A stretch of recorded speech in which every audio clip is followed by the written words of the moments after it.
As Medicare shifts toward rewarding value-based healthcare, less and less reimbursement will be based on a fee-for-service model. Provider organizations operating under new payment structures will have to figure out how to encourage physicians to provide better care at lower cost. I'm Stephen Morrissey, managing editor of the New England Journal of Medicine, and I'm talking with Dhruv Khullar, a resident in internal medicine at Massachusetts General Hospital. Dr. Khullar has co-authored a perspective article about promoting high-value care by creating incentives for physicians based on behavioral economics concepts. Dr. Khullar, you write that most behavioral economics work in healthcare is focused on influencing the behavior of patients, not physicians. Why do you think that's the case, and have those interventions been successful?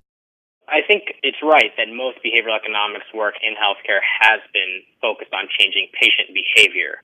We've examined things like, can we use behavioral economics to help patients lose weight or quit smoking or exercise more? And I think it makes sense because a lot of public health and healthcare promotion is trying to change patient behavior, but I think what we need to recognize is that on the other side of the coin is trying to help physicians and other providers provide better, more evidence-based, high-value care.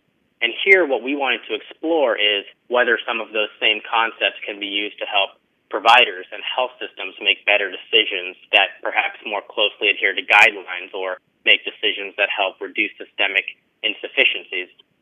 And there have been a number of interesting health policy changes, as you noted, most notably recently, Medicare moving towards alternative payment models and aiming to have 50% of all payments under these models in 2018. But ultimately, all healthcare, I think, occurs at the provider and patient level. And so we became interested in this interaction and how these concepts might inform how we can do a better job there. You write in your article about certain techniques that provider organizations can use to influence physicians' behavior, resetting defaults, offering upfront incentive payments. How strong is the evidence that those types of strategies can actually change practice? I think what we were trying to do here is provide a theoretical foundation to pilot new physician compensation models. As I mentioned, much of the work of behavioral economics in healthcare so far has been done on the patient side, but a lot of these concepts like loss aversion, resetting defaults, using things to tinker with the timing and the frequency of payments, they've been found to be very effective in other areas. And so I'll take one example, the power of defaults or status quo bias. People are far more likely to stick with the default option even when different or better options become available. So we see this in a variety of healthcare and non-healthcare settings. Employees are far more likely to enroll in 401k plans, for instance, when they have to opt out rather than opt into these plans. Health insurance beneficiaries often remain in older and more expensive plans, even when cheaper options become available. And organ donation rates, for example, in countries that have opt-out policies are substantially higher than in countries that have opt-in policies. And so one possible application that you could see an ACO that's trying to get their providers to prescribe more generic drugs is to have their electronic order entry program default to generic drugs instead of brand name ones. And perhaps clinicians would be more likely to prescribe generics and patients may be more likely to take generics because of the lower cost. You spoke about building the conceptual framework for these kinds of changes. Are, in fact, any of them being implemented at the moment? There was an interesting study that came out of the Massachusetts General Hospital recently in which they were trying to increase the usage of electronic prescribing and improving hand hygiene. And they published a paper in Health Affairs recently which found that physicians who were given upfront incentive payments in advance of a measurement period, kind of taking advantage of the idea of loss aversion. So they were given these payments in advance and asked to perhaps return them at the end if they didn't meet certain goals. They found this to be a very effective strategy, and most physicians who were surveyed also believed that it had increased their focus on quality of care, and the majority wanted it to continue. So there are places around the country that are starting to pilot some of these new physician compensation models. And I will say that the important part about these payments also was that they were separated from the physician's regular paychecks, and this helps increase the salience of those payments. You also write that making public some component of physicians' performance could enhance the effect of these monetary incentives. That seems controversial. Do you foresee any pushback from physicians about that sort of approach?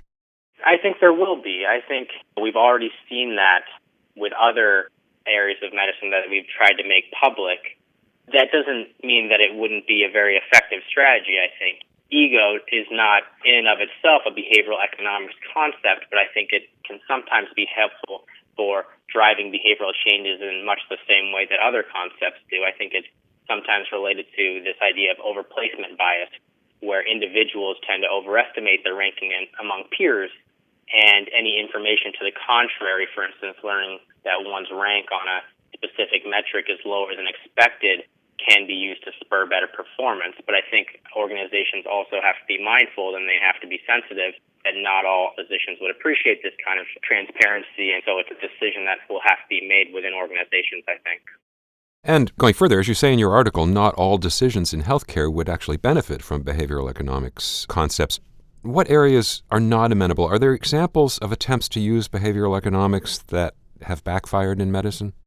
I think, as you point out, one of the main challenges with using these behavioral economic incentives is trying to figure out exactly what behaviors, what provider behaviors, what patient behaviors, what system inefficiencies are good incentives for those payments.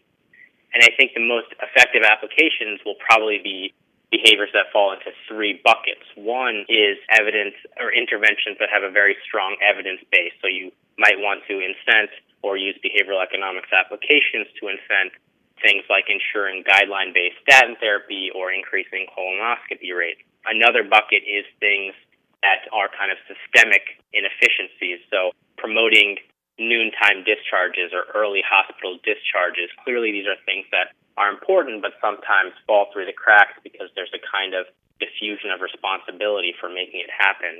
And the third bucket, I would say, is incenting behaviors that are neglected because they are difficult or inconvenient, not because they are viewed as somehow unnecessary or arbitrary. So most providers probably think that switching to electronic prescribing is a good thing, but there may be a pretty large activation energy to change your workflow or your practice style. And so I think those are kind of initially what I would say is the best targets for behavioral economics intervention. I think something that, for whatever reason, physicians disagree with or they view as kind of an arbitrary intrusion or that they don't think would help advance patient care, I think those are things that they get a lot of pushback on. Finally, what are other industries doing? What can healthcare providers learn about the use of behavioral economics concepts in other fields? A number of industries kind of all across the spectrum are using pay-for-performance incentives and trying to implement behavioral economics concepts as well. One area is kind of from the management literature in which they've found that implementing things like tiered thresholds can be very effective. So suppose you want your employee or your provider to do X 75% of the time.